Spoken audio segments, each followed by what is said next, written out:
So yun mga guys, house tour muna natin itong bahay mga guys. Dahil nakita natin yung yung bahay dito sa gilid lang ng dangkahan natin. So house tour natin mga guys. Tingnan natin kung ano ang nasa loob. Maganda kasi yung bahay mga guys na nakita natin doon sa dangkahan ba, maganda. So yun, kaya tingnan natin kung anong nasa loob, tapos paano ginawa. So yun, dito sa gilid, tapos ito yung sa harap din sa kabila. Nandito yung ano niya, nandito yung septic. Tingnan natin sa harap kung maganda mga guys. Parang dalawa siguro tong tatlong kwarto siguro to. Yun ang ano mga guys, ang bubong, may insulator.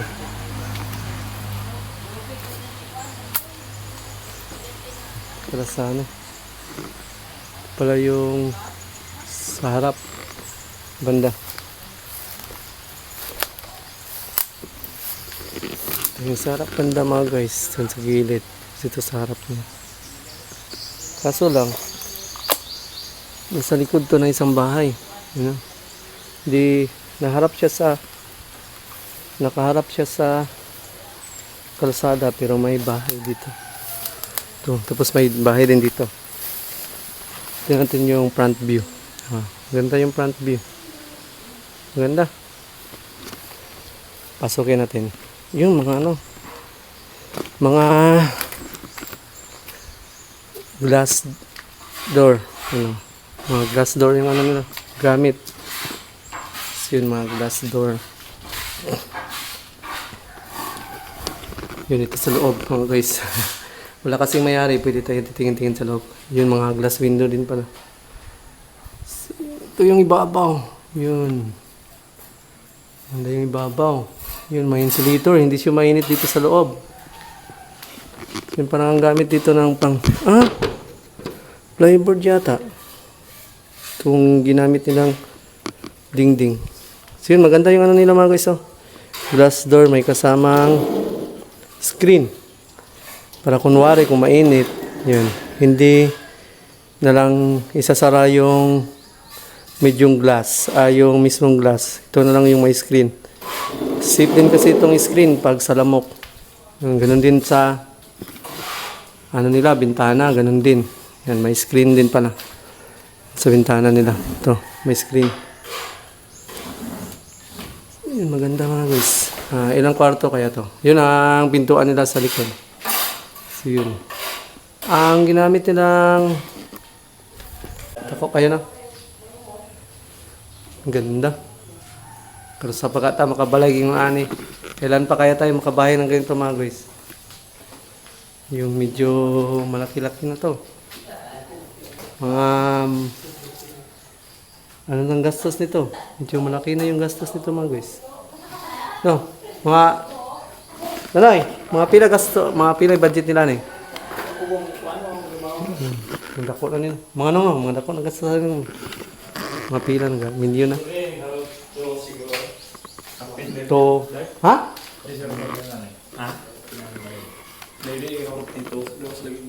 2 million? Oo, pero milyon na siguro na gastusan eh. Kapi na. Yan.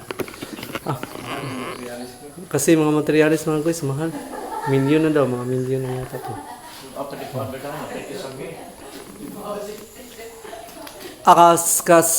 Ang kisamihan eh, sila gyapoy gama. Ha? Dili ra kisamihan?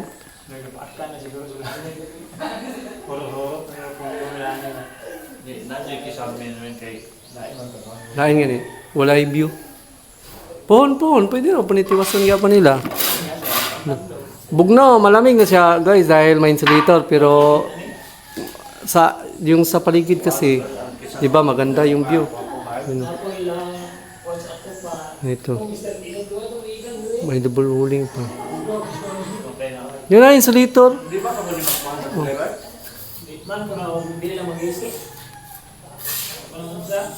Okay na nga na nindot. Gibutangan magkuano.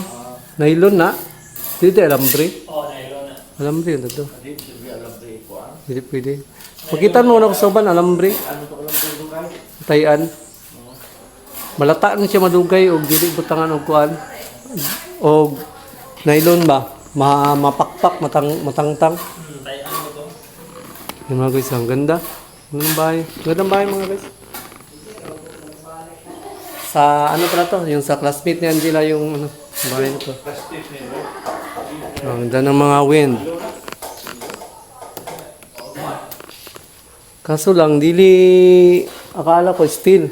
Hindi kasi steel yung mga gamit nila. Diba mas steel na lang tayo. Pero nakasulignom. Dili na napanong-anay. Ha? Pero dili na ginanayon.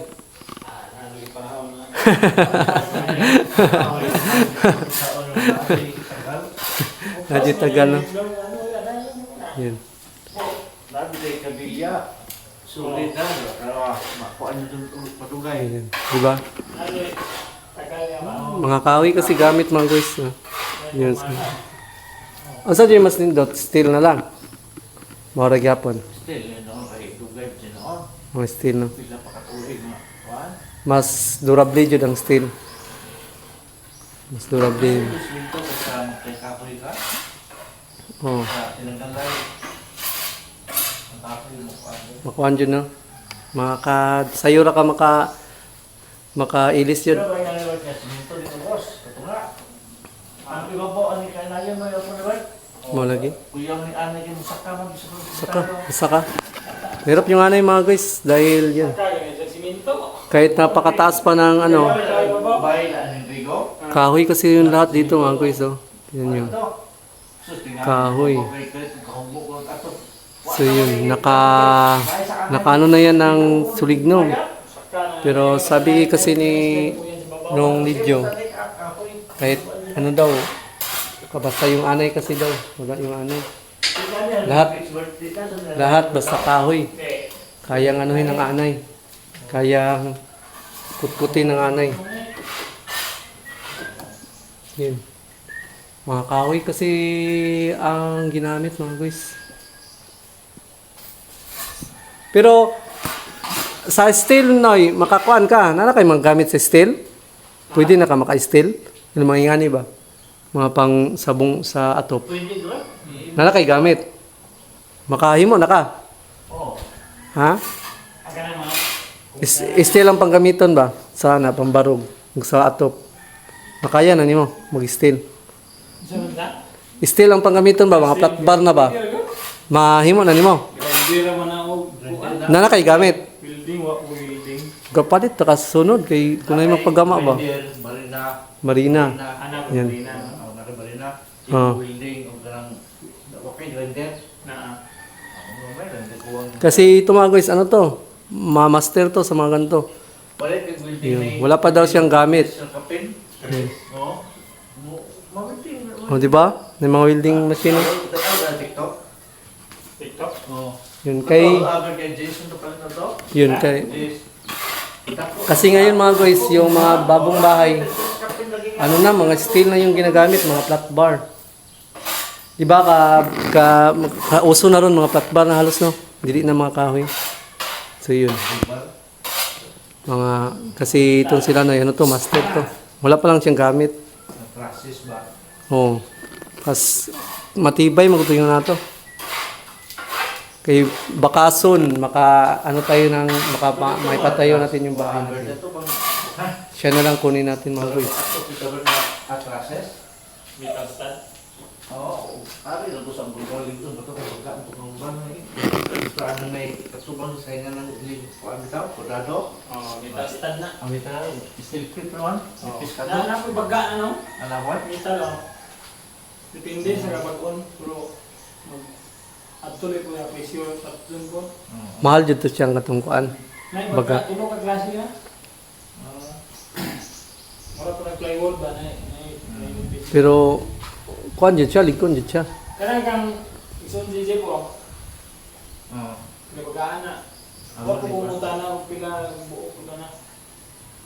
So dito kita liti baga may nga ang gihaligi tubo mura ni kita kan Oo. brilyo. Brilyo na ni takaw la. Takaw ra libho. Dingding, Hardiplex, no?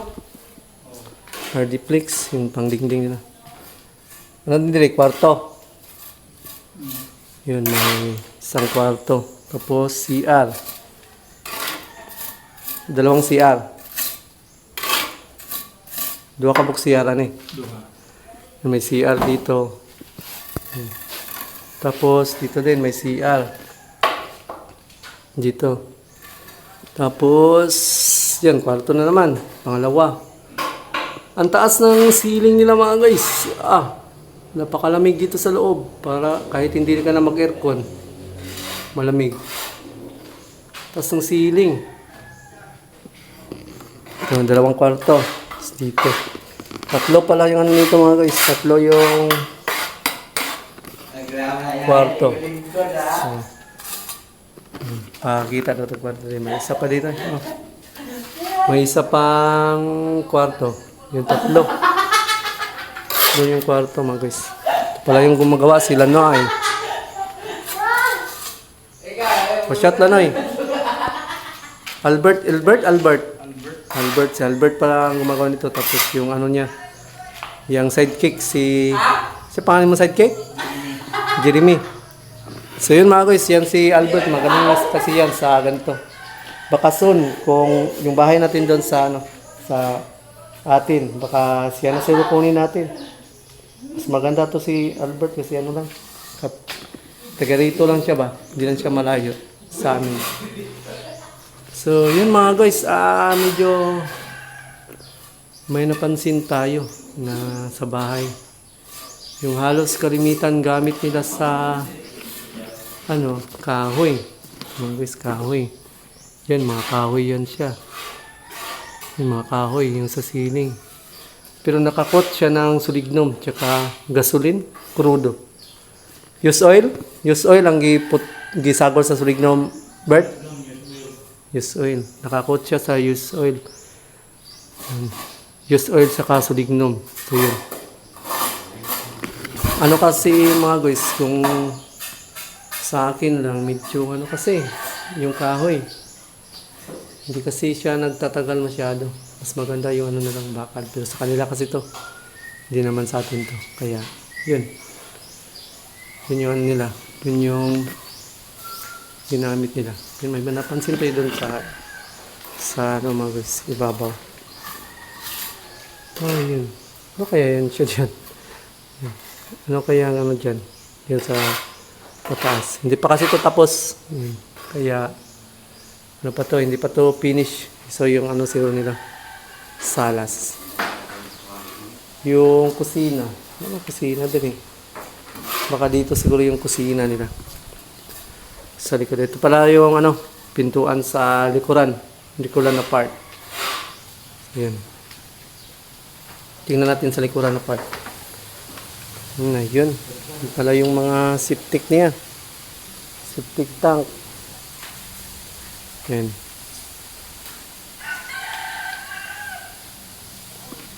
Mga na siguro itong nagasto siguro nila mga guys. Mga almost 1 million na siguro. Malaki-laki kasi itong bahay na to. Sa tingin ko, mga siguro to. Nasa mga 20 by 30 yata to. 30 feet. Yung sukat ng bahay, kabuuang bahay. So yun, maganda. Yun mga guys, yung bahay din natin doon sa na plano nating ipapatayo, baka hindi siguro to malaki masyado. Lang siguro yun, mga kahit 20 or 20, ganun, baka kaya. Yun. Kasi hindi naman kasi masyadong maluwang yung namin doon sa itaas. So yun, sumilip lang tayo dito mga guys dahil na-curious lang tayo sa bahay. Tingnan natin dito sa likod, banda ng views. Dito yung sa likod. Yung mga bintana nila mga guys, maganda. Yung ceiling talaga nila ang pinaka gusto ko mga guys. Dahil nilagyan nila ng insulator. Yun, malamig kasi yun sa loob. Hindi kasi pumapasok yung tubig sa loob pag may insulator. Yun mga guys, ito. May ano sila dito. Septic tank. 3 yung septic tank nila. Tinanong ko kung anong purpose. Sabi nung nagawa dito. Ano daw to? Dahil ito daw yung malaki. Ito daw yung lalagyan ng dumi. Tapos yun. Bubutasan lang daw to dito mga guys. Dito sa gilid. Lalagyan daw siya ng PVC. Para kunwari, dito yung dumi. Tapos napuno. Di ba may tubig? So yun ang tubig dito dadaan sa PVC. Lilipat dito. So yun, pag napuno na naman daw to, yun, nalagyan na naman yun ng PVC doon. Tapos yung tubig, lipat naman daw sa kabila. So yun, kaya 3 yung ano dito, septic tank nila. Hindi kasi natin alam kung anong mga proseso ng ganito. Kasi sa amin kasi nakasanayan na namin isang septic lang. Pero madali lang mapuno. Pero ito may purpose talaga.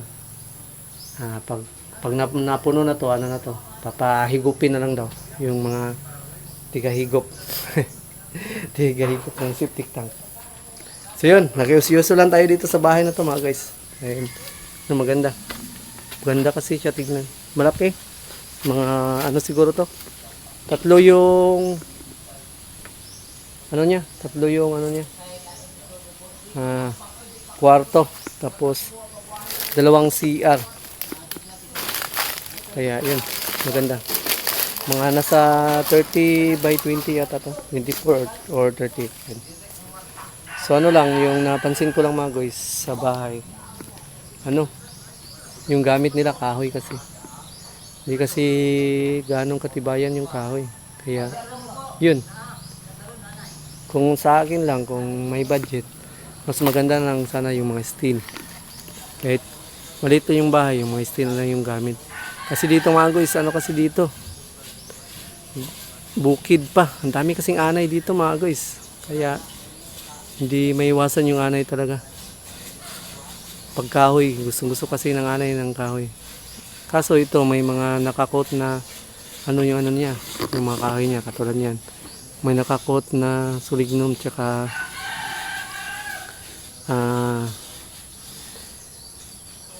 use oil daw. Pero pag yan sa katagalan, maano na yung use oil tsaka sulignum, yun, baka akyatin ng anay. Yun, sayang. Sayang yung gastos. Yun. Sayang yung gastos mga guys.